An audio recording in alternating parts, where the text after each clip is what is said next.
or they give us. Good morning, everyone. Welcome to Monday. We're going through budget workshop, and I'll just turn it over to Kathy. Okay, Kathy Funk Baxter, Finance Director. You have Texas-sized notebooks for the budget, although I don't think it will require it, but we went overboard. So we're on we'll be doing tab 9, but I'd like to point out on tab 8, last session I handed out a handout of all the general fund, compared 24 revised budget to 25 revised budget. And If I could interrupt you for just a moment. yes, Can you upgrade me, Bailey, or impanel me? Thank you. so your notebook should have under section 7. I'm sorry, 7. That was last week. We had handed out a pie chart to show you the makeup of the general fund by department. And then the next sheet after that was a comparison of 24 revised budget to 25 proposed budget.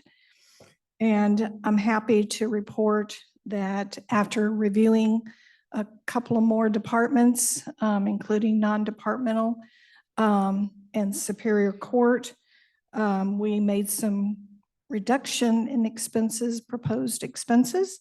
And so our year-to-year change is now 1.7 million versus previously it was 1.9 million.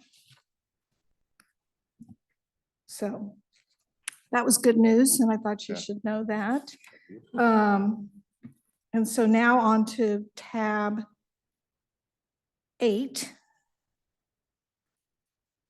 which is, I'm going to discuss non-departmental, because non-departmental was the third largest, or the top 3 funds in general fund as far as expenditures. And I thought I would go over that one with you. There's a printout, a financial printout that shows you the components of the revenues in non-departmental. And the majority of the revenue is under miscellaneous.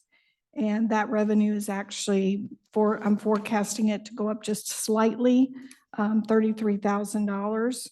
And I'll get into the details of that.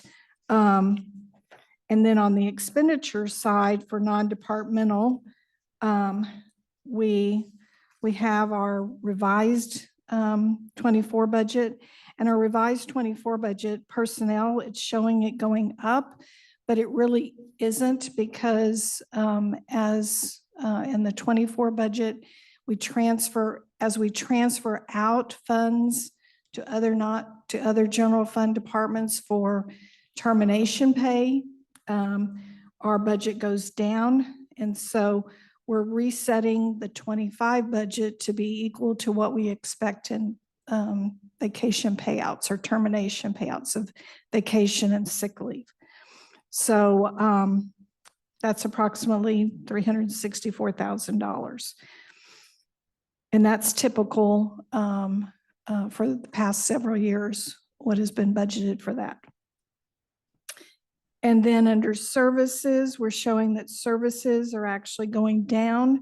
And this is where we went and analyzed our services.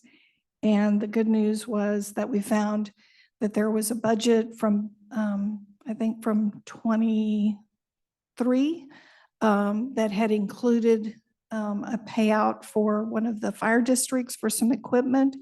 And so that was a one-time item. And so we had continued to budget it. And so I've now reduced that budget. That was about a $200,000 reduction. So, and then debt service, we're showing debt service slightly increasing. That's due to the amortization schedule. And then capital, we're maintaining that same budget. And then transfers, and I'll go over the transfers a little bit more in detail, but basically going down just slightly.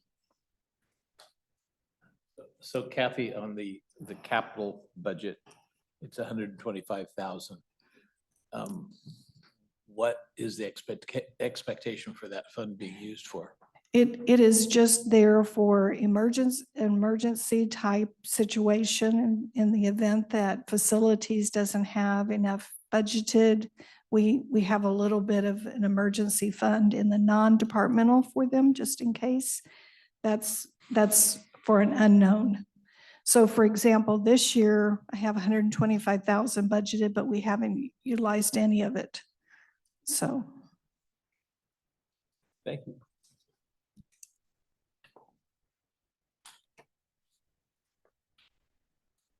So on the revenues, in a little bit more detail if you'd like, the revenues for non-departmental, the major item in the miscellaneous is the landfill rent, and that's 7.5 million of the total. Another miscellaneous item that's in there is a payment that comes from the PFD for a debt that they have, that they pay us, and then we transfer the funds to debt servicing. And then that's the majority of the miscellaneous, those two items right there. Now, the landfill amount is set based on evaluation of the Right, and landfill. yeah, so So on that an, could- on That an, can change over time as the valuation changes. yeah, so on an annual basis, we look at that each year and we put together based upon historical criteria that was established when the rent was first established. It's a 6% return on the value of the landfill. And so we're continuing to use that 6%. But the landfill value is what's important there in calculating that. So right now, I don't know off the top of my head, but I document that in a file, put a memo together that that's presented to Mike Moss. And so that we have documentation that we're charging an appropriate amount and we're not exceeding that calculation that was established several years ago. Yeah. Do they use a cap rate of some number? Just the 6%. Okay, but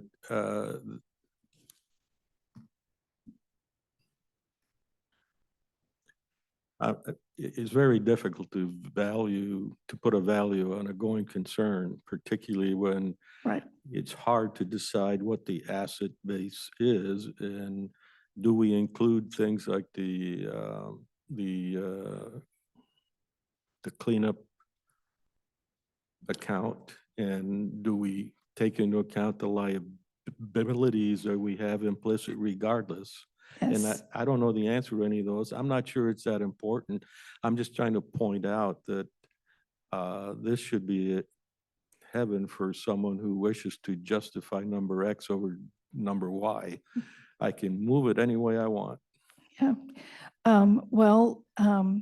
The calculation, Public Works provides information as far as how much of the landfill has been utilized. They give me some information as far as, and that takes into consideration that there's, as we fill it up, there's less cells. And so. So let me see. Yeah. Today, we have a formula of some kind, takes all these Yes. factors into account. And that formula was determined in concert with the legal aid help that we get. Yes, several years ago.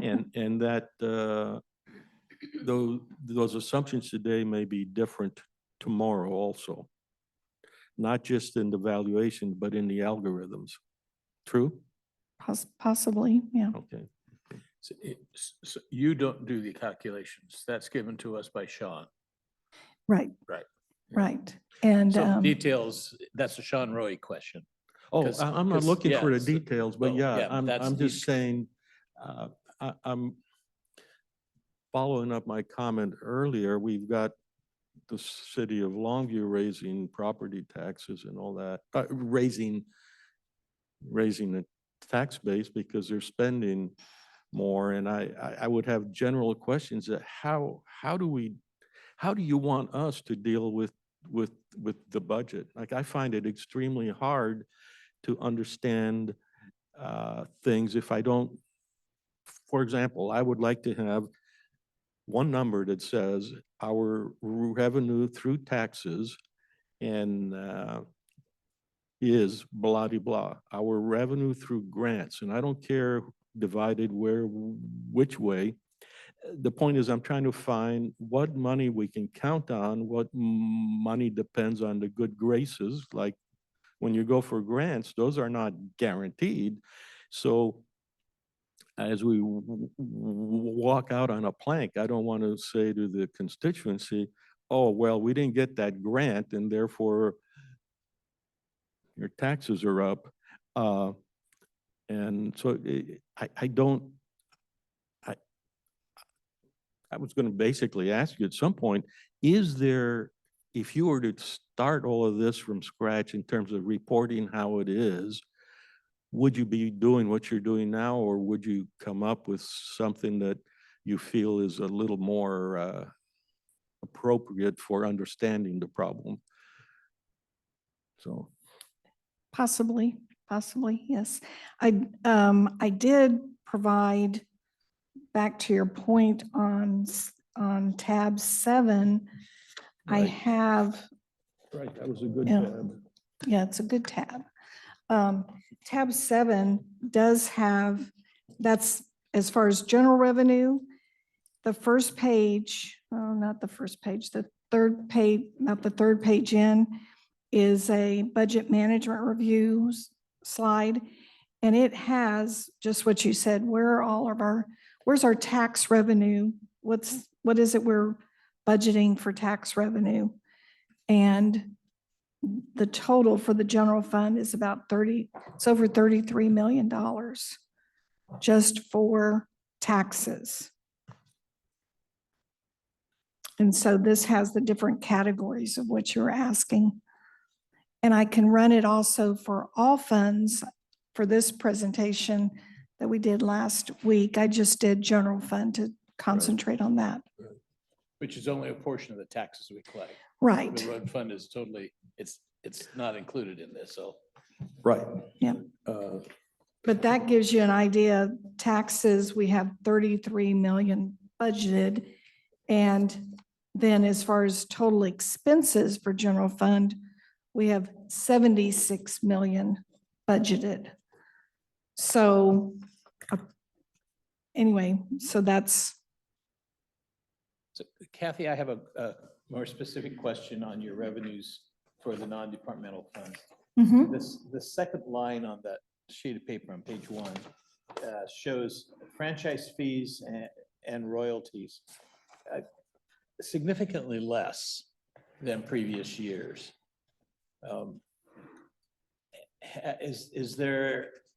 Is that a conservative cushion? very conservative number. Or, because you don't do that for every revenue, sometimes you bring it right across. Yeah, so- for that one, I did. You're not expecting a decline in that. We just don't know for No, sure. right. I did a very conservative number because not knowing how the industry is going on that particular industry, the cable industry. I tried to do a conservative number because, as you can see, 22 revenue was 383,000. 23 revenue is 372,000. Through midpoint in June, we're at about if I forecasted 350. So I'm trying to be conservative on that number. Do I think it's going to come in at 200? I think it's going to come in more higher. But I was being conservative. Of course, the big unknown right now, based on what's happened in the latest news, Boeing is laying off 17,000 employees. Now, that's corporation-wide, so we don't know what the target is, but it's a major employer in Washington State, so a good number of those will come.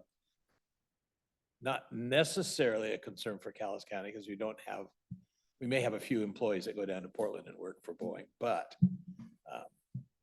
any department that depends on state grants is going to find some different messages coming from the legislature. Yeah. Those grants have been pretty generous so far as they've tried to beef up particularly mental health and substance abuse treatment programs. Not as much, I would anticipate not as much money coming in, but that's for our discussion with Health and Human Services. Yeah, and to add what you just said, we're still basking in the aftermath of a huge chunk of ARPA money,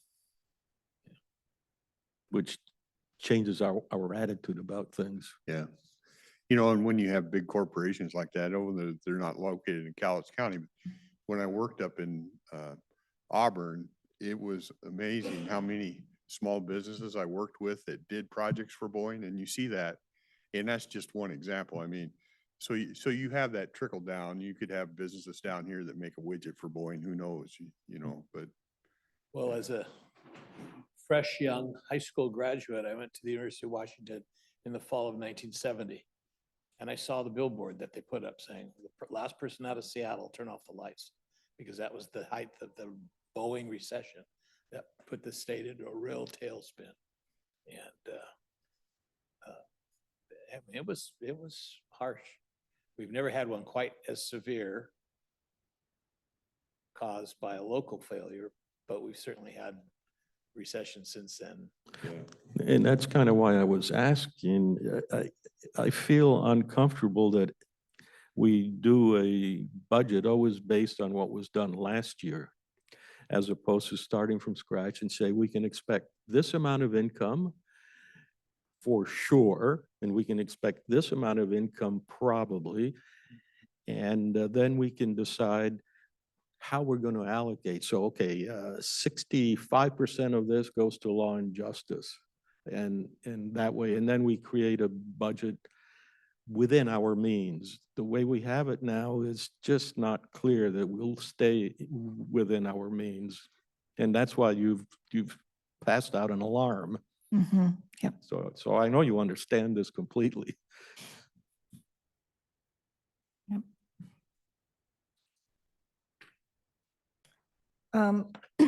Getting into non-departmental expenses, so that you have an understanding of where some of those expenses are.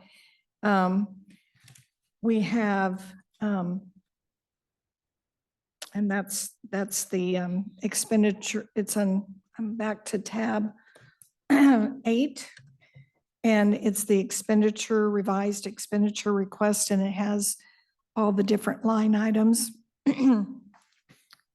And so it has a column that says change difference budget for 25 budget difference. It's looking at the last approved budget, which this was a 2-year budget. So it's looking at the last time we approved the 2025 budget for the second year of the biennium. And so I did put a slight increase on dues and subscriptions. Some of our subscriptions or dues are actually, for example, right now I have an estimate of the total for all dues that we're currently paying of about $240,000. But then we have a request from the COG for a one-time payment for their move, which is it's a little over $19,000. So if I were to include that, we're at I'm sorry, how much? $19,000. Oh, 19,000, yeah. They took their move, which they estimate will be about $50,000, and they allocated it out to the membership based upon the same ratios that they currently allocate their membership dues. And so for us, that's not quite half, but approaching half of their move cost. Here is an administrative question, and Dennis probably knows best. If we approve the budget, does that automatically say we concede that we will pay 19,000?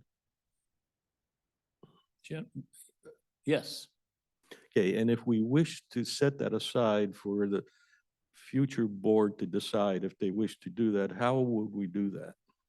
well, you would take it out of the budget. Just take it out of the budget? Well, I mean, that's what I would. Yeah, that's expect. what I think, but And so some of the details for the dues and subscription are the largest item that we're paying is our dues for, our dues for Callowitz, the Council of Governments, which that's estimated to be 131,000. So they provided the estimate already. It's 111,000 for the actual base dues. And then there's a 20,000 grant match that's included in the total. So that's 131,000. So that's by and far the largest payment out of our dues and subscription.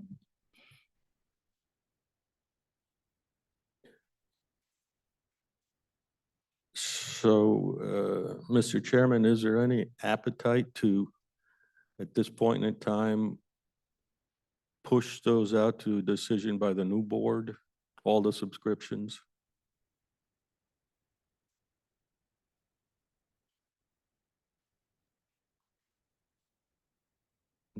This is an example of it. Yeah. We always follow year after year doing the same thing, and new eyes are going to come. They can review it. Get a fresh look on it. Well, it's also true that any future commission can amend the budget and take money out if they don't want to go forward with it. So that's part two of your answer to my question. Yeah, yeah. Okay.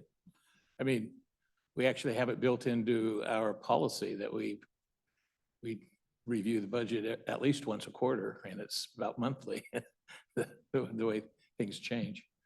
So, The only argument the only thing I can think of that makes that uncomfortable is that there's a sense of entitlement, and it's much easier not to put something in than it is to take something out after it's been put in.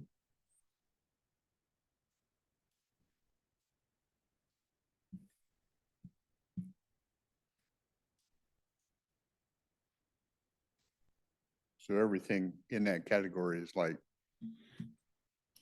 You have your COG, WASAC, COG's the largest one. Then, all that kind of stuff is what I'm guessing. yeah, then you have your Washington Association of County Officials, Washington Association of Counties. You have your National Association of Councils, which is a very small item. And you have your Kelso Longview Chamber of Commerce, which is like $2,500. So. CEDC, No, that is actually in the rural, right now it has been in the rural public facilities for $55,000 to help support their budget out of the rural public facilities. So if you had those out of there, then when they came due in 2025, it would just be, it would come through agenda item as an agenda item? Yeah, I wouldn't be able to pay, if we reduce this budget, I wouldn't be able to pay any of these when they submit their billings. So when they submitted the billing, then it would come through as an agenda item, and then you get authorized to pay or authorized to not pay. Right, Correct. and amend, and then amend the budget. So if we pass the budget with all these items in there, and then you would come before the board at some point in time and say, I just got a bill for $19,000 for move expenses. The board then could say yay or nay. Correct. So the new board would still have that ability whether these were in the budget or they weren't in the budget. Yeah, if you want if you want us to bring currently the way it operates, you authorize a budget. So we have the ability to go ahead and pay those without coming to the board. But we could come to the board if you want on each one of those items before they're ever paid. Yeah. I would choose the simplest avenue that allows the new board to take a look at things and say, we believe this is an anachronism, or this is how we should proceed.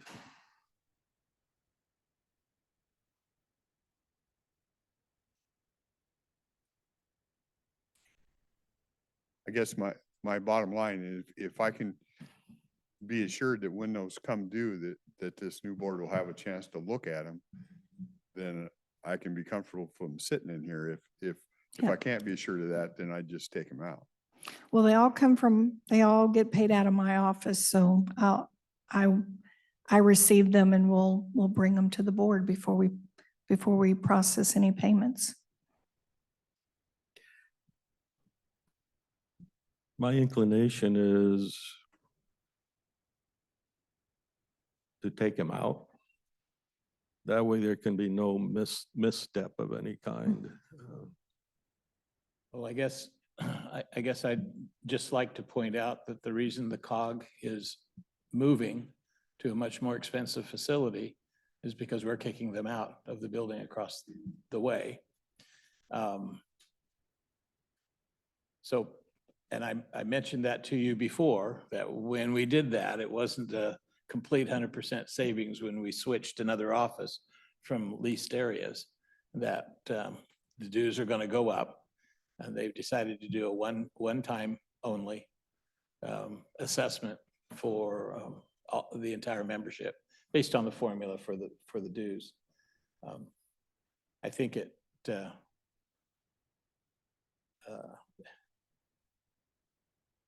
Yeah. it actually sends a false signal. They are actually moving, well, next month. And this is kind of late in the game to say, no, we're sticking it to you. And I mean, that's, the organization has to have a place to go. And it is true, we've been subsidizing them for a long time, but fact of the matter is, with our road construction, coming through the COG approval process, it's an organization we can't afford not to participate in. So I wish that had been part of the understanding when we kicked them out of there. Not only are you kicking you out of cheap rent, but we're not going to help you anymore. That's, to me, that's not fair.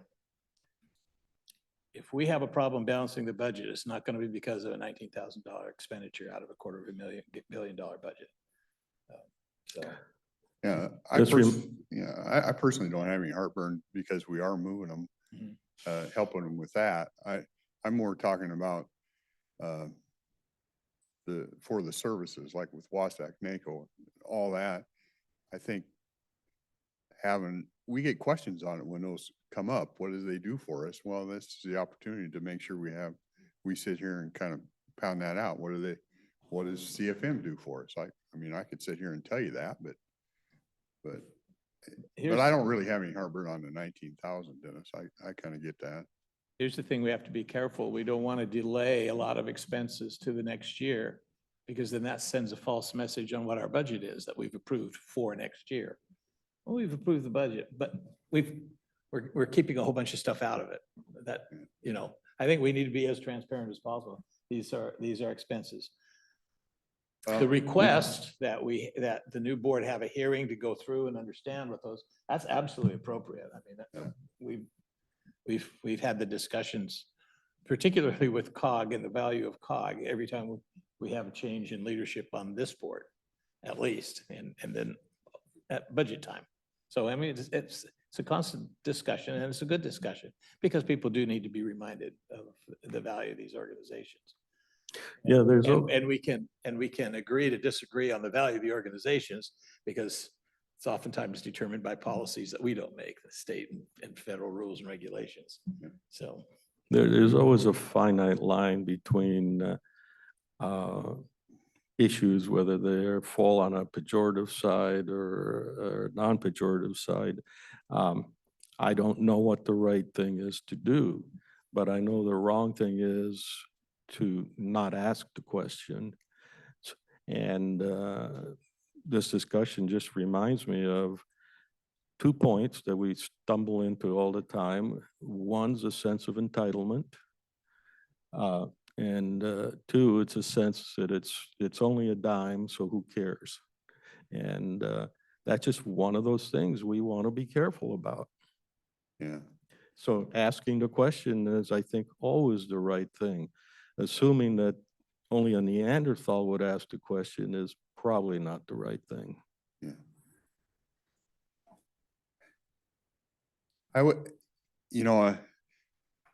I have a lot of confidence in you. I think these subscription type things, if you leave it in there so everybody has a full picture of what the potential budget could be, that I can live with that, but I want to make sure that as they come up, they come to us, and the public at least gets a chance to have a review of what this organization or what this service that we're paying for does for us.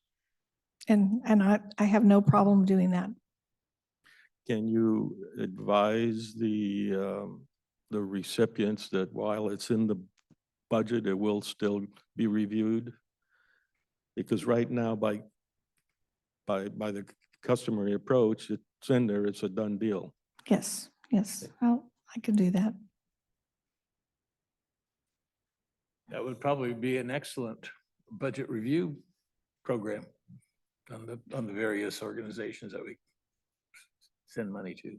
Right.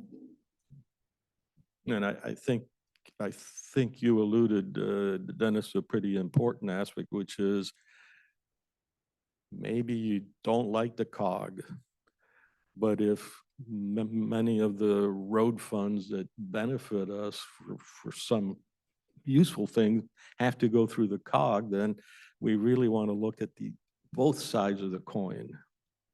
Yeah, we did, I could be off on the number a little bit, but I believe we received a grant from COG, 283,000 last year on a project.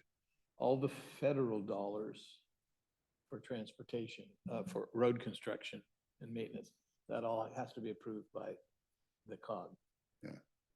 Because the feds have said there's got to be a regional approval of those federal programs. And then there's a bunch of money the state gets and gives to us that they get from the feds too. So it also has to go through that review. Yeah, it's And that. it's an additional expense because we're talking about, a pretty hefty amount of dues for that organization. So yeah, it's kind of frustrating that we have to do that. But Yeah, and it's really important for us and the new board to understand that, like, right now, it's difficult for me to say what exactly the COG did for us. If it's simply to move the dollars, can we count on the CRAB doing that kind of thing? Is there already a state agency without duplicating the COG? I see Deborah has her hand up, so Yeah. she must have something to. Go ahead, Deborah. Yeah, I know that these agencies that are, with these putting them in our budget for 25, they are putting it in their budget as well. So they're, expecting the funds that are approved in the budget, in their budgets for next year. And as far as Waco, they represent all of you know, the assessor, the auditor, the treasurer, the clerk, the prosecuting attorney, the sheriff, all of the elected officials, and they help us, you know, with all sorts of things, and they help us with our legislative items that we are trying to pass. So all 39 counties are involved in Waco, and I can't imagine us not paying the dues for that. And the other ones, I didn't hear all the other associations that are included in there, but I know that we do need Waco. And like I said, they're all working on their budgets for next year, and they're anticipating these revenues from us. So if you're thinking about not passing them, I think that would be a more of a discussion that would need to be had. I certainly agree with the more of a discussion. I think in many discussions, we're absent the full holistic approach. I just spoke of one with the COG. If the money has to go through there, then that puts a constraint on us, and we have to understand that. What Waco does for us materially and what Wasack does for us materially, I don't know. And I'm not very fond of, well, I'm confusing Waco with NACO. So in my head, but those guys are, those are lobbying outfits, in my opinion. And we do hire lobbyists, but as we've learned, you can, those are our lobbyists, and we can direct their particular efforts. With Wasack and Waco, it's so diffuse that and maybe the dollars are so diffuse that it doesn't really mount to anything, but I'm thinking things need to change in the relationship between government and the taxpayer, and things that do get done or accomplished. And I don't know how to do that, but doing the same thing year in and year out probably is not the answer. Well, as you may recall, for Wasack, they are going through a major turmoil and reorganization. King County has pulled out. And They've Pierce pulled out County- for sure. They haven't, they're gone, yeah. They send an observer. And Pierce County and Snohomish County have also given notice that they may be pulling out. They're curtailing their dues. And a lot of it gets around to the fact that the governance, the board of directors, is based on a modified one county, one vote.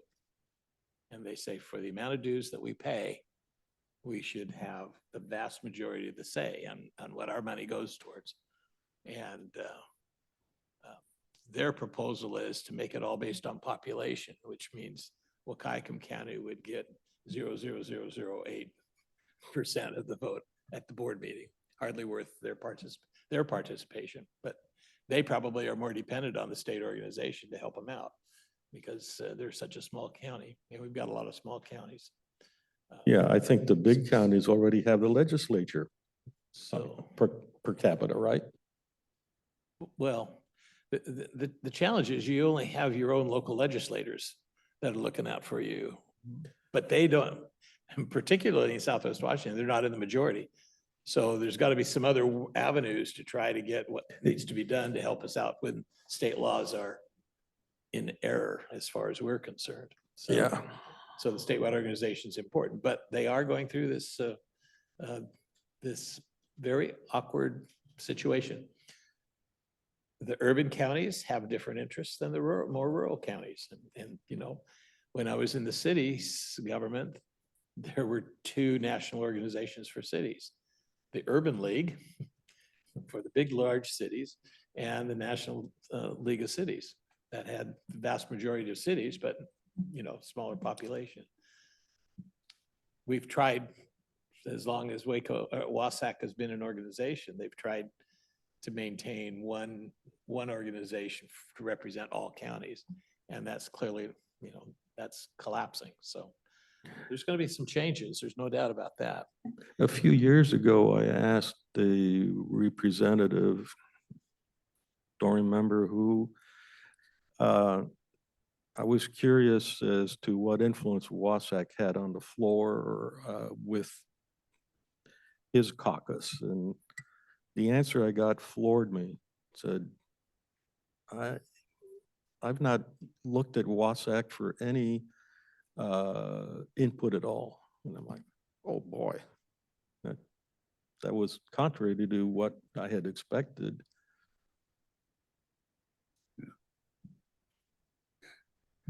So I think we just, I understand Deborah's point, but I think if you let them know that we're gonna look at these subscription services as they come up, even though they're sitting here in the budget. Because we don't know what's, what we're gonna look like 6 months down the road. It's hard to predict all that. So I think we just, it's a valuable conversation. I think we get questions on what some of these agencies do for us. It's the opportunity for us to kind of talk about that a little bit. Okay, and I will take the direction of before these come up for payment, also that they will be presented to the commissioners Okay. for discussion. Okay, going down the list of some of the major changes, I did make a change on the, what we're forecasting for the state auditor's office, which is under the bars for budget accounting and auditing. We had budgeted $168,000. I'm forecasting $180,000. We're currently sitting at about $150,000 right now for this year. So our budget is What's the sufficient. page we're on? Oh, we're on page 1 of revised. This is tab 8. Tab 8, and Okay. we're on page 1. It's like a salmon colored. The green is revenue and the salmon colored is expenditures. It's right after the revenue. And it's about the 5th line down. So I'm budgeting a slight increase in the audit expenses. So that's an increase of 11,000, did- almost Wasn't 12,000. something passed last year and they had to take on an additional role? Didn't we have to provide? I could be thinking a lot. I thought something passed last year and they had to take on some additional time and stuff to do that. Oh, was it Gatsby on the leases? Yeah, it was something I Yeah. know. So And that's probably, this is our state auditors. They charge us for their time. this is the yearly thing where they come in and look at Yep, us. this is Okay. where, yeah, this is, That's this where they is, move, This is move them in for, passing on expenses to us. yes, they pass on Okay, their I got you. expenses. And it's a non-controllable. It's like going into Home Depot and they say, you will buy the screwdriver and you will pay Right. $15. Right. Then we go down to the, but it's even worse because they say, if you don't, we'll go public and you'll be Yeah. embarrassed. yeah. On the unemployment services, the non-departmental picks up the several of the general fund unemployment compensation cost. And the good news is we had originally forecasted like $89,000. We're now, based upon our cost allocations, it's going to come in at about $55,000. So it's a reduction of about $35,000. Then you'll see that the next section is where we have vacation, sick leave, Social Security and retirement. That has to do with some of our termination pays. And that's where we're budgeting currently. I'm budgeting $310,000 there. So this is probably a pretty good example because it's very well constrained. So on 24, the budget in 24, the budget, the approved budget was 87, right? For unemployment, yes. For salaries and the benefit. Yeah, related to unemployment only. Okay.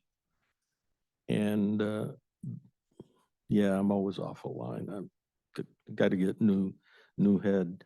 So let me just stay on that theme. So somehow that dropped down $34,000 or 35,000. What was it that changed, and is it important for us to understand that?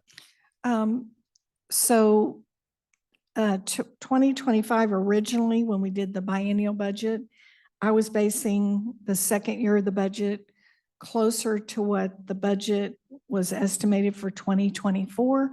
We've actually seen a decline in unemployment claims related to our general fund. And so we've trued up our number for 2025 to be $55,000. So when we originally had done the 2025 second year of the biennium, both years were pretty much the same. And now based upon experience of what we're seeing, and this is one of the cost allocations that we do where we have the actuals and then we build the departments back like a year later. So this is a true number for 2025. So it doesn't take much to boost up the expenditures if we lay 3 employees off. Yes, It's a big bump up because Yeah. that unemployment lasts. We pay- for well, how yeah, many we- months? I mean, it's a it's long almost period of time. 6 months. So what happened to 2023 actual was substantially lower than the 2024 actuals through June? 2024, I believe, there was, I know one of the areas that we had some pretty large unemployment cost was related to the coroner's office. We had a pretty much complete turnover in the coroner's office. And that impacted the general fund unemployment claims. So you're just thinking, I mean, to me, it looks like the number 54,929 just It is. came out of thin air. No, it didn't. It actually, because we charged the departments back 1 year later, it is Oh. actuals. Oh, Yeah, so this, I can get you the detail of, no, that's fine. No, I understand that. It's part of my shortcoming. I count on your expertise. I'm looking at the bigger picture. yes, And I poke at it occasionally to try and understand something. And some things are predictable, particularly Yeah, if they that one's already not happened. yeah. That makes it predictable. Mhm. Okay. Yeah, that one's predictable because we charge 1 year after the unemployment claims come in. Yeah. Another area that we're seeing an increase in non-departmental is in our insurance charges. For the non-departmental, we pick up quite a bit of the insurance charges for all of the general funds instead of allocating them out. We only allocate the insurance funds out, risk management out to those departments that have billings, like the jail receives their own insurance charge because we incorporate that into the daily billing rates. So, Are we still on that same page? no, I've actually, is there a question on page 1? Well, I'm just trying to follow on I'm what sorry, you're saying. I'm on page 2 now, the top of page 2.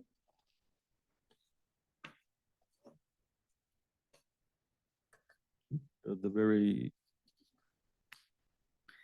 It's under other services and charges, okay, and it's the category of custodial, janitorial, and security. And then we have two cost allocations that increased in total. And so the non-departmental received increases to the allocations specific for general fund for both industrial accident, lost time, and for insurance, which is our risk management cost allocation of 93,000 and 73,000.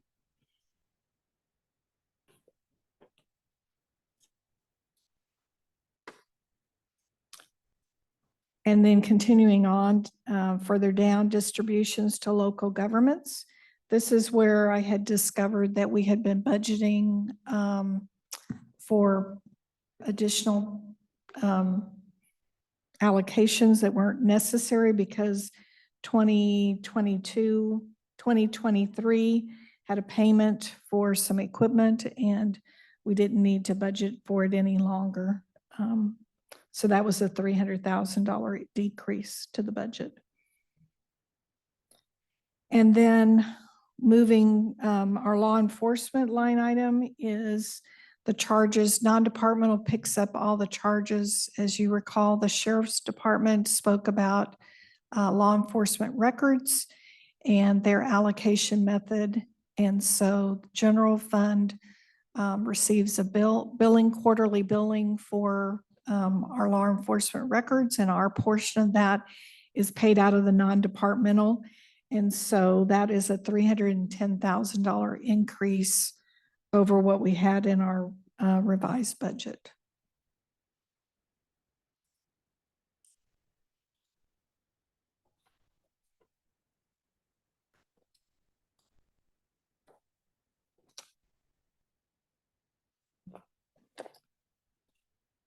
And then continuing on to page 3,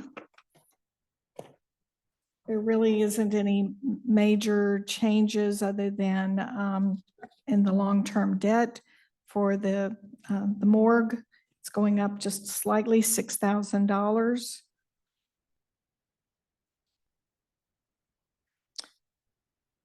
And then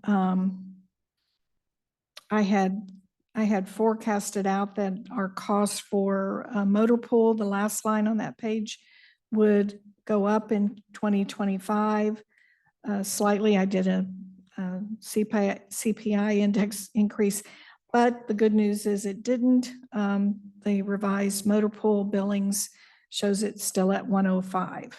And so that's a slight decrease of $3,000. And then on the page 4, these are our transfers out, primarily to other funds.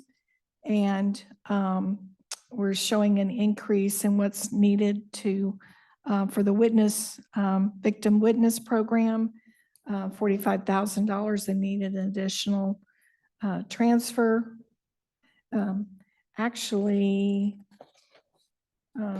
Yeah, so no, it's showing that I'm decreasing the transfer to the witness program. And then I'm decreasing $50,000 for reimbursement for public works. And then we have another transfer out, and this is where we transfer funds out for debt service.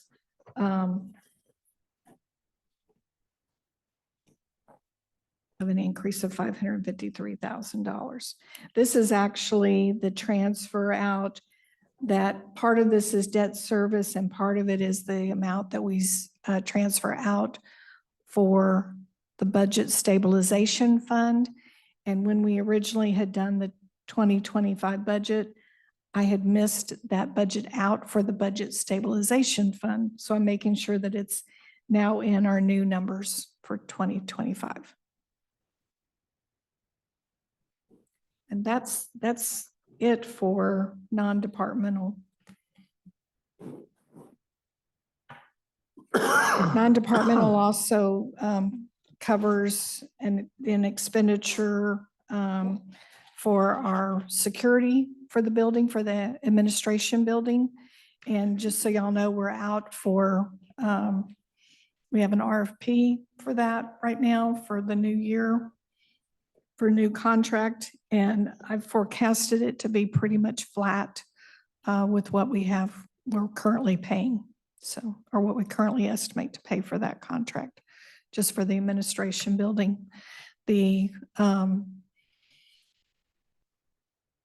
rest of the contract is in the sheriff's office for the Hall of Justice. That's the bigger one. So. And that's all I have for non-departmental. So everything we went over today, if you go to the pie chart, just for the public, that's that 13% Correct. little It's wedge of the total budget Right. is what we just went over non-departmental. today. Mhm. Yeah. Right. And so I felt like it was important to go over non-departmental because it's one of the top 3 general funds. Yeah, jail, sheriff, and non-department. Yeah, and jail will be coming up later. Not today, but later. Right. So just trying to make it clear for the public that today we were talking about this 13% wedge. Right. Well, we covered $10 million in an hour. Sorry. Now we don't have time, now we don't have time for building and planning. Well, It's They- 10 o'clock. they have a pretty simple budget too. I gave you a Snickers bar, be nice. They're on tab 9, as far as their details of their budget by bars and revenue and expenses. In case you need it. Okay, okay. Good morning, Commissioners. Tracy Jackson, Building and Planning. I know she's got in your book the budgets. I've got a kind of a boring budget this year and I apologize, but a little bit conservative. I basically based what our numbers are currently coming in the door as what I'm seeing. And then I reduced it just a little bit more because I don't know what next year will end up doing to us. So I dropped our expenditures and revenue forecast down about 4.5%, 5%, just across the board. So I mean, one commercial project could completely change that picture. If the feds cut the rates, that could change what people do with their single family dwellings. But for right now, I'm just looking at it as a conservative. I'd rather be conservative and keep the staff I have than be overzealous and hope for the best. Would you mind going through that again? Yeah. More slowly? Okay. Like you have an algorithm that says for the future, I expect to spend less than I spent last year. That's correct. And that's because in your algorithm, you say, I anticipate a reduction in or planning The activity. the building permit activity. Okay, and that is based on past history where we cycle through. Past history, trends I'm seeing, we have slowed down a little bit. Now that fall is here, we have slowed down. The rainy season is here. But that happens every year. It does. We have less staff than what we've ever had, and we're maintaining what we've got that's coming in the door. And so I don't want to ask for additional staff or anything of that sort. I'm truly looking at the revenue that we have coming in and what we're doing with that revenue. Okay. And we do in arrears as we allocate. What happened last year is how the other groups get billed this coming year? No, it's more what comes in the door is what I've got that I have to work with. Okay. See, the challenge is, as you mentioned at the beginning, those big commercial or industrial projects, Could sway this whole thing. they don't happen every year. Nope. And so We can those hope, expenditures go up and down Yep. as the. and I can only economy predict changes. what kind of literally what I'm seeing coming in the door. So your strategy for avoiding unnecessary delays because of staff shortages when we're surprised with a big development? What, how do you respond? What's the process? We have 2 current contracts in place that we have that we can contract out if we need to. But with the staff I currently have, we are maintaining with everything that is coming in the door, and we have room to play with. I can see us taking on the bigger projects. And that is a consequence of the interest rates having gone up the last year. They have, or and so, I, that slows down home construction particularly, but a lot. small business construction as well. The big corporations, they do their multi-year. That's not gonna capital stop them. improvements. No. Nope, that's not gonna stop them. It's the current mom and pa that are doing, the homeowner that is doing their one-time build in their lifetime. It could slow them down because it still has to pencil out for the big projects. It does but- slow them down, but they still carry on. And I remember quite a few years ago, we had the super projects where the planning, where they basically hired the planner to, we charged them enough and then we hired people that were focused just on those. We hired those out. Huge projects. Yep, we hired those out. They were pretty spendy, so. Yep, that was those are before other me down there. alternatives for- So our goal is to try to get permit approvals within, We're at 1 to 3 weeks right now, depending on what the homeowner or the construction company gives us to work with.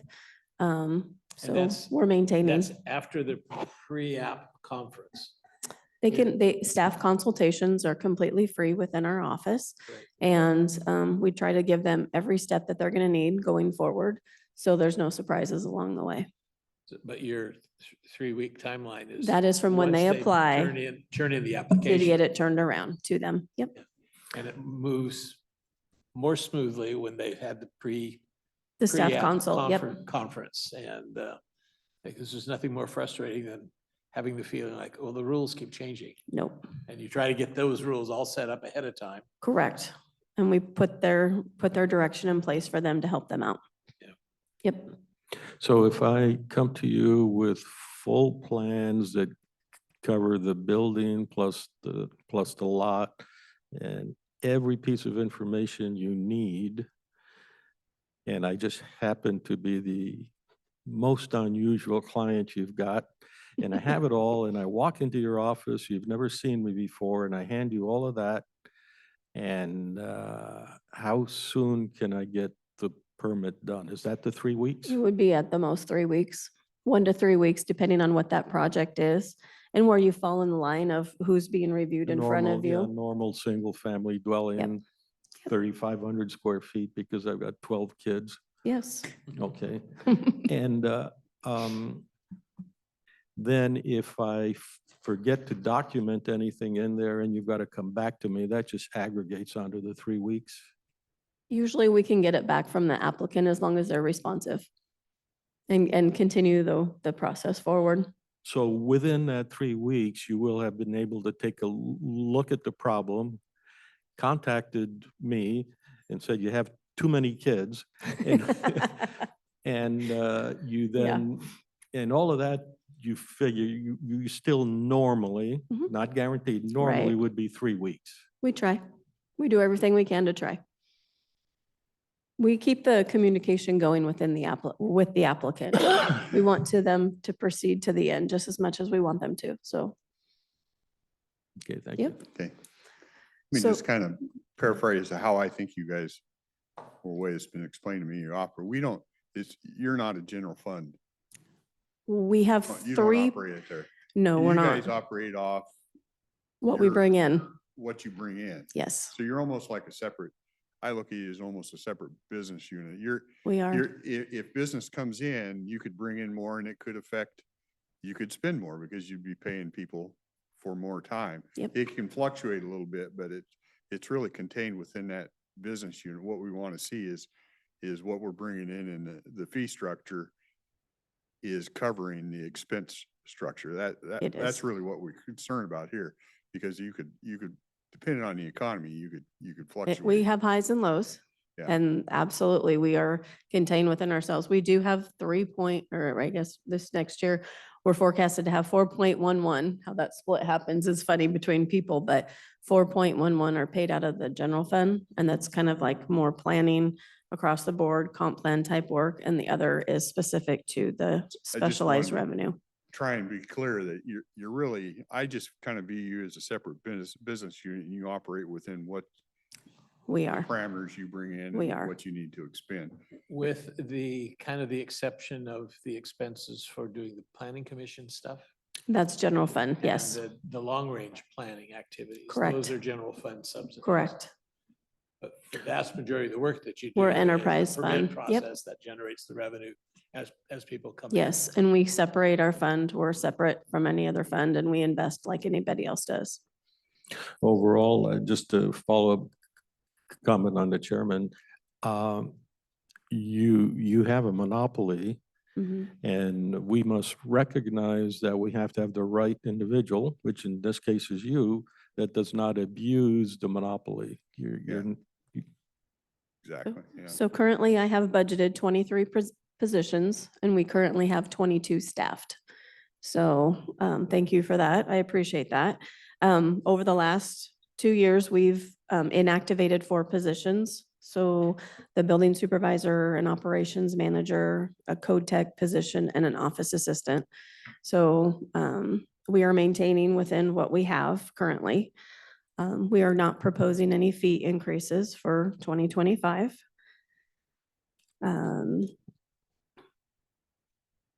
We've got lots of stuff that we're focusing on, but we are trying to do a little more outreach and try to grab as many people that want to hear us for whatever that means, that we're, Mike Wayne and I went to the Rotary with Commissioner Dahl and just kind of told them what we do and try to show that we're not trying to give anybody roadblocks and we're trying to find whatever shade of gray they can find to make their project move forward is what we're about and what we're after.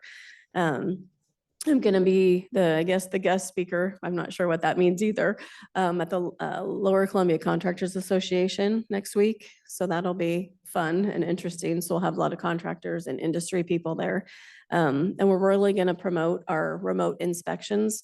Those we rolled out last year and we don't have a lot of people taking advantage of those. So those are available, not in every situation and not for every inspection, but we do have those for more remote areas. And then the Pioneer Lions keep dinging me to come over and do a luncheon with them. So we are trying to we're truly trying to be customer friendly and get the word out there that we are workable. And, we have, I hope the department has changed in the last few years and that we're workable and more efficient for the services that we can provide. We're not the greatest agency, no regulatory agency is, but we always have room for improvement, but we're trying to do everything we can to make it customer friendly and customer focused. So, you're doing a great job. well, it's Question not on me, the, it's the people I surround myself with. that's the you. No, well, it's the people I surround myself with. The remote inspection, Mhm. at some point you actually do a on-site inspection too. It's not just 100% remote. Some of the inspections can be 100% remote. Some of the mechanical can be 100% remote. We don't have to step foot out there if it's FaceTimed and we can prove that that's the location of yes, we have lots of checkoffs that we do, but yes, Lots we of can prove. protection that you're Yes, not being, protections, absolutely. okay. Yep, So Tracy, I just want to make sure you mentioned that you're self-supporting. You don't depend on the general fund. correct. So on the community long-range planning Mhm. documents, we have revenues of 11,000 and expenditures of 656,000. Yep. Is that right? Yes, So a little over 600,000 comes from the general fund. that's correct. Okay. So just If because that's the long that's a little range bit different planning. from what you said, Well, that's we're the not long on. range planning and the comp plan work that will be community wide. That's the stuff that we do at the counter for generalized questions. That's the. And that's it's the- that's also- The four FTEs that do the. And it also long-range- encompasses the nuisance abatement officer that the board has located within our office. Okay, That's in one FTE down there. Yeah. okay. And those activities are really kind of state mandated. Yep. Stuff, so we take that on. Then 4 or 5 pages in. we About get to four building point and five, planning. We about get to building and 4.5 planning, yeah. million of a budget And and, that's, yep.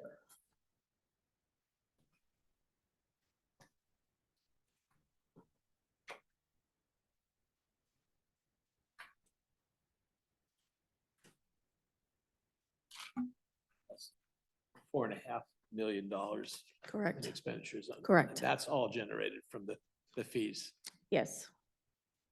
Any grants? Do we get some grants, don't we, or do we? Not within this That fund, would be no. community, that would be. That would be the community involved. long-range planning, and the only thing we have of grants right now is $11,000, and it's plaques for the Historic Preservation Society, and it goes in and out. Yep, There was a grant prior to you in the department that eventually got transferred to the Conservation Corps, the VSP. we do have our conservation district partnership with them for VSP, and it is a grant type position. And instead of us hiring the position, we pass the money from the state to Right. the conservation district. So we're just a pass through. We don't, That's long-range planning. That's. part of Correct, the long-range plan. correct. Yeah.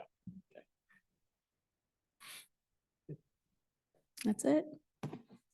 And the VSP program is designed to help folks in the rural areas get the kind of zoning that's helpful for them. It helps them with the mitigation for critical areas and setbacks for floodplain that they may not have had the resources to do. It also gives them some, with the conservation district's help, some resources and some staffing that can go out there and have the expertise to go help them mitigate whatever problems that they have on their property so they can build and do what they want on their property. A great partnership to have. Good group.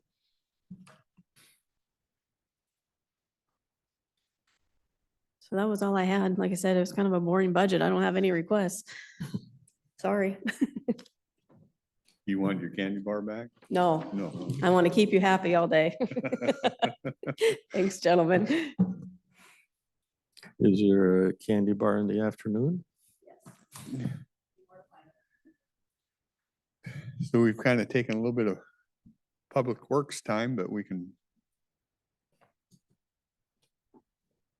we move right into them? We got, okay.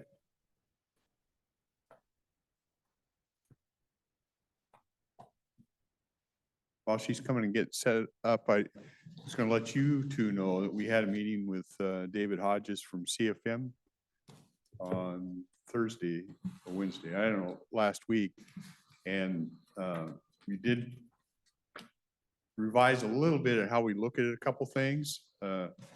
We asked him to put more emphasis on the lower Toutle, some of the erosion and that type of stuff, not forget about the upper, but more work on that. And with Army Corps, we asked him to, let's start the process to, and it would take a while, but to change the scope of what Army Corps is supposed to do, add something other than just flooding. I think he was gonna take a tour with Susan at some point in time and see some of the issues and how to word some of that. He is gonna work on an appropriation for if we have to build that road, the alternative route into there of million something. You're gonna need a lot of candy bars. Yeah, I know it. So I'm just telling you, it's changing just a little and I don't want to change anything unless you guys know it's changed and you're good with some of the different little focus. Yeah, that's always a balance you have between insignificant low-hanging fruit and significant low-hanging fruit versus if you could only get control of the budget overall from Congress, you would fix all these things. Right. Okay. You need a crystal ball too, right? Yeah, Yeah, mine's about, they'd always ask me on his mortgage, what are the rates gonna do? So I'd pull out this clear marble and say, well, I got my crystal ball here. you know. Anyway, go ahead. Good morning, Susan Eugenius, County Engineer. We have 2 items on the agenda tomorrow. A contract completion letter to All Stripes for the installation and upgrade of curve warning signs. That was completed this summer and is just our closeout so we can release any remaining retainage and close out our paperwork with the feds. That was a Fed grant we got, right? Yes, that was a grant. Yeah. And then the other item we have is the resolution to establish the CRP for the Chapman Road Drainage Improvement Project. So this is in Chapman Road, about milepost .4. There's a spot when we have extremely large events that it starts flooding out a field and eventually threatens a home. So we had a study done on alternatives to make corrections. And so this is our setting up so we can start the engineering of that project.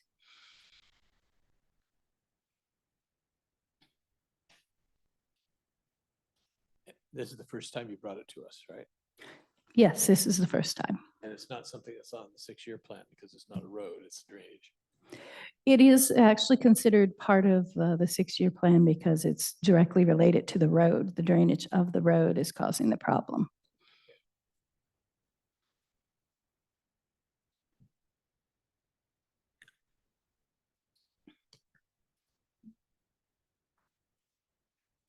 Okay. By the Woodland High School towards the dike, on the dike road, that is maintained by the county?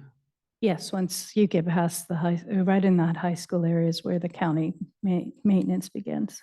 And that's what was recently paved? Oh, yeah, well, I believe we overlaid out there. The high school's inside the city limits though, right? So the Correct. City limits kind of divide the road. Just beyond the high school toward the river. Yeah. Yes. Who's in charge of that, let's say? I rode my bicycle on that over the weekend and there's quite a lip, the white line making the margin of the road has no room at all before you drop down about 2.5 inches onto a fairly narrow amount of gravel. So they have Can not, be pretty lethal on a bicycle. yes, they have not come back and shouldered rock. I did not realize that. I will pass that along, that they haven't done that, because usually when we do an overlay, afterwards, the road crew comes along and they build the gravel up next to it to prevent it from raveling and prevent bikes from having the 2-inch drop. But yes, we usually go back and do that. I'll make sure it's on their radar.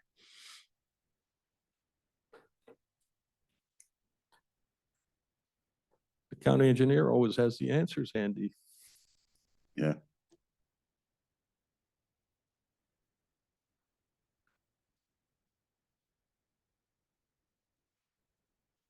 Okay, thanks, Susan. Thank you. Y'all have a good day. So Susan, I know that we have somebody that inspects the Silver Lake Dam, control dam, the outlet creek thing. Do we also run the flood control district? Is that part of the flood control district out of your office?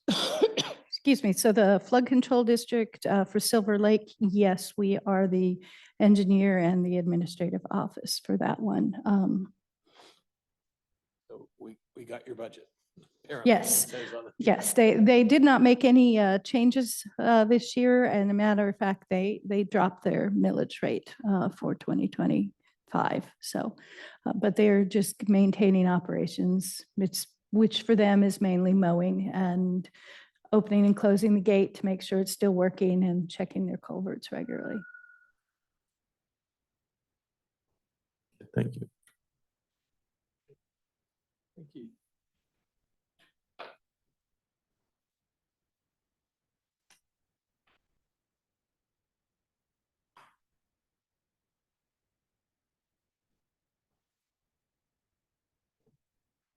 Kathy Funk Baxter. Oh, I want to give you a handout.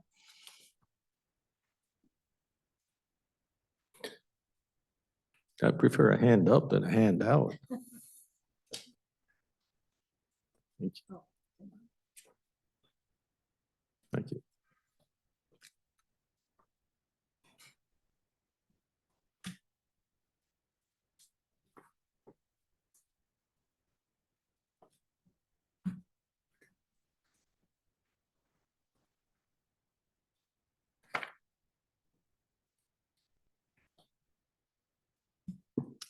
Okay, I'm going over the attachment for our budget amendment, which we will have a public hearing tomorrow for, and this is for the 2024 budget. And we did a pretty thorough, it's a total of 15 pages. I won't go over every single page, but we did a pretty thorough review of revenues and expenditures for revision. And I'm happy to report on the general fund. We pretty much, you'll see that the first line, we're increasing the ending fund balance by $746,000. And that's because we reviewed all the revenue streams, and we have some pretty substantial and significant revenue budget amendments to increase budget for revenue of about $1.2 million. So some of the major expenditure increases on general fund, facilities has an increase, and that is primarily due to the Hall of Justice repairs that have been happening for the last few months. And so they're needing additional budget capacity to cover those expenses and what they anticipate for the rest of the year. So that's like $190,000 just for that one area.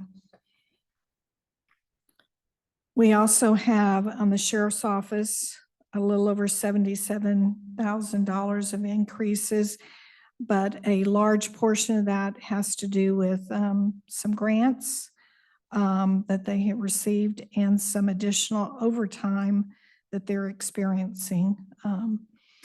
And so, and then animal control, they added some additional, they added a half, you had previously approved the hiring of a part-time animal control officer.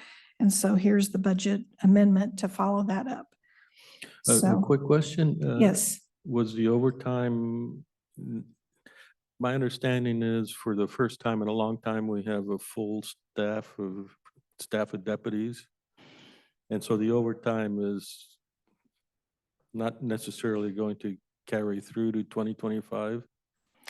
I don't anticipate that. They've already submitted their budget for 2025. Yes. Okay. And the animal control, the part-time was because we have 2 people. And then And we have now we have the to part-time to cover- help cover with coverage on vacation and things. So that was the reason behind that. Juvenile detention had a significant budget amendment, but they're trying to balance it within their own funds, with their own department line items. So they've had quite a few vacancies.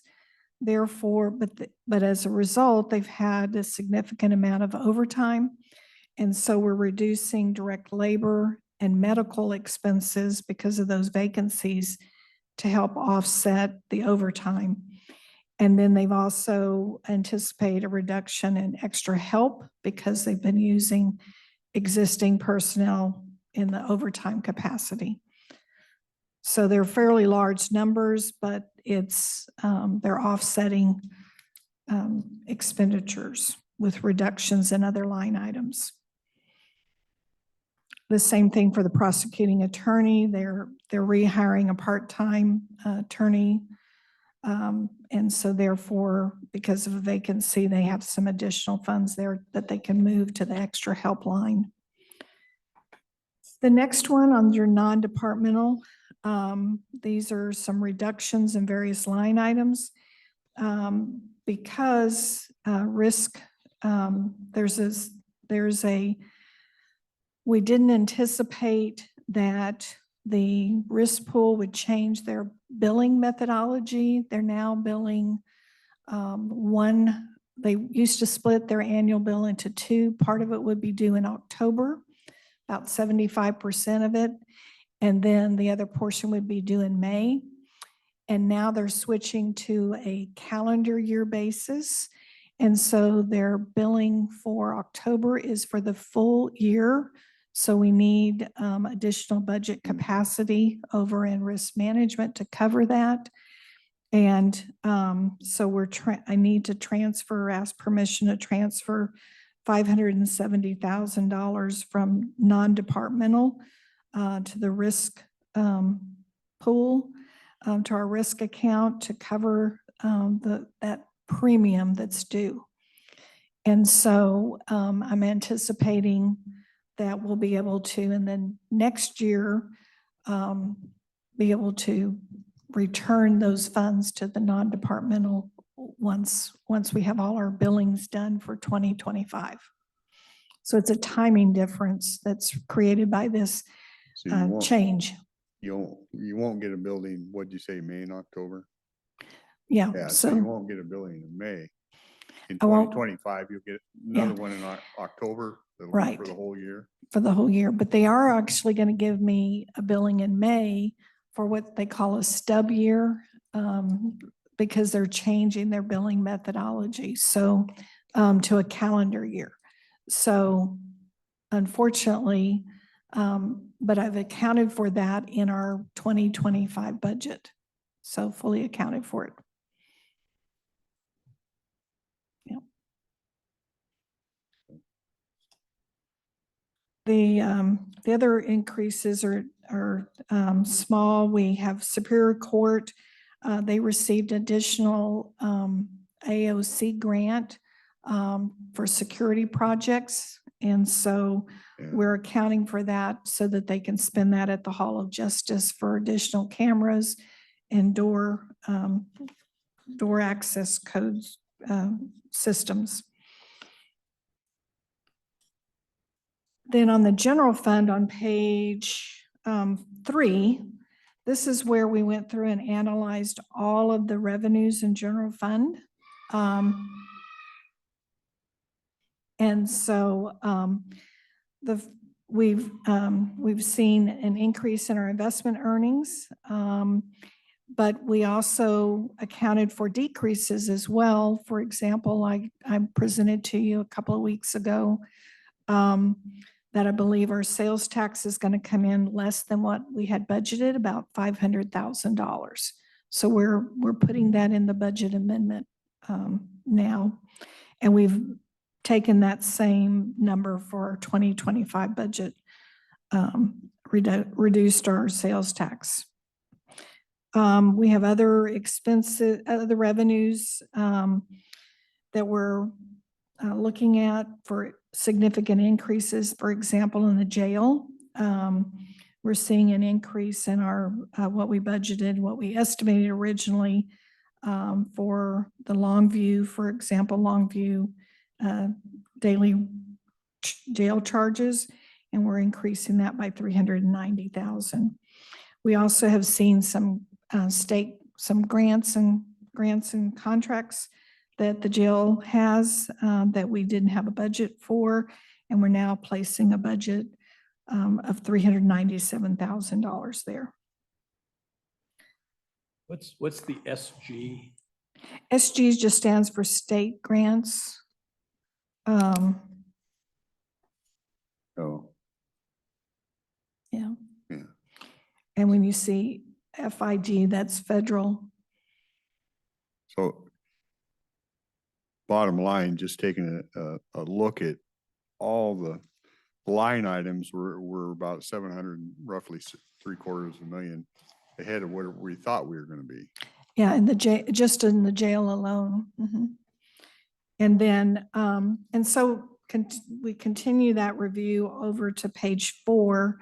So some smaller line items, but we did a very thorough review and look at all of our departments, general fund for their revenues, and made the corrections. And so grand total of $1.2 million. Being in October, you're feeling pretty comfortable with these numbers? Right, through and the end of the that's, year? yeah, so that's why I kind of wait till the third quarter so that we have some trend analysis that we can see. And in some of the cases where we receive funds only once a year, we have them in by now. And then it also allows us, by doing that, it allows us to look at what we're forecasting out for 2025. So it helped us work with the departments to look at their 2025 revenue at the same time. So, So I see you zeroed out the LFOs, the legal financial obligations the courts have given up on. this was in the clerk's office, and Right. this is, yeah. So I think we had placed some placeholders there for a while, and they were carried over in the budget and probably shouldn't have been. It is interesting when decisions are made by the court and they issue a fine. They issue the fine knowing full well we're not going to collect it. Which is unfortunate, but Yeah. they're so- operating under rules from the state Supreme Court that to require extensive investigations for determining whether they can afford to pay the fine. You can't charge them a fine if they can't afford to pay. Yeah. So rather than do the investigations, they just don't fine.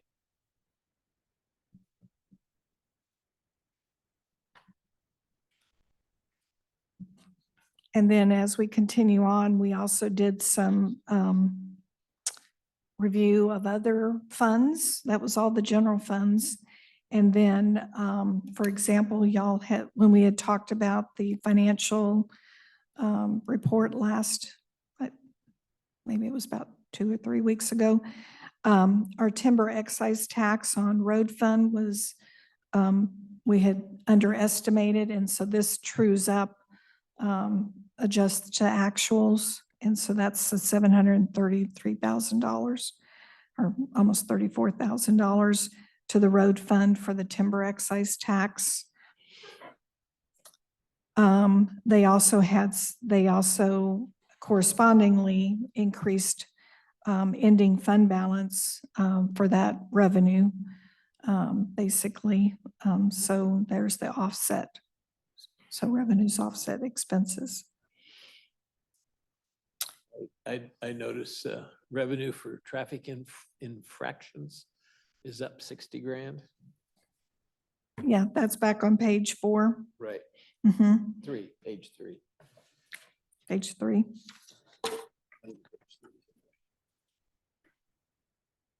Yep, so like I said, we looked at every single department. Maybe that's more revealing of me than anybody else.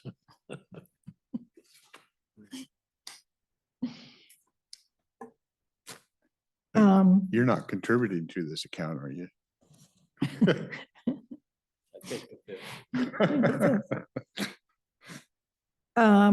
So in some cases, the increase, like for example, veterans, it's increasing, the revenue's increasing because the investment earnings are exceeded what we've originally budgeted. And then they're offsetting expenses. So really, as far as then some of the next ones, we've got human services. They just did a very thorough review of their revenues and expenses. In total, it's a $24,000 change. Not very significant. And as I said, it's mostly increase in their investment earnings over what we originally had budgeted. Most people were conservative on those budgets. Then the mental health revenue, investment earnings are significantly higher, but we trued up the mental health tax. And that was a $55,000 decrease. I'm sorry, I'm on page 6 too. And so on mental health, behavioral health, we have slightly increases in income. And that was offset some with some increases in expenses.